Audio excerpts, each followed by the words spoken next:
ഞാൻ ഡോക്ടർ ദിവ്യ, gynaecologist. Urine pregnancy test ചെയ്തപ്പോൾ അത് പോസിറ്റീവ്. എന്നാൽ സ്കാൻ ചെയ്തപ്പോൾ സ്കാനിൽ ഗർഭത്തിൻ്റെതായി ഒന്നും കാണുന്നില്ല. ഈ ഒരു സിറ്റുവേഷനിലൂടെ കടന്നു പോയവരായി ഉണ്ടാകാം ചിലർ, അല്ലേ?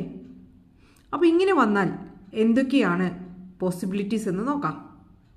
അപ്പോൾ ഫസ്റ്റ് പോസിബിലിറ്റി എന്ന് പറയുന്നത് ഗർഭം വളർന്നു തുടങ്ങുന്നതേ ഉള്ളൂ, അത് സ്കാനിൽ തെളിയാനുള്ള സമയമാകുന്നതേ ഉള്ളൂ എന്നുള്ളതാണ് ഫസ്റ്റ് പോസിബിലിറ്റി.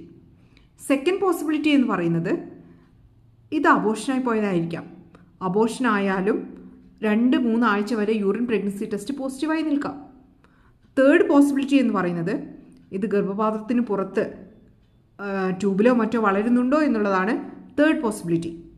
അപ്പോൾ ഇങ്ങനെ ഈ ഒരു സിറ്റുവേഷൻ ഒരു ഗർഭിണിയെ സംബന്ധിച്ച് വളരെ സ്ട്രെസ്ഫുൾ ആയിട്ടുള്ളൊരു സിറ്റുവേഷനാണ്.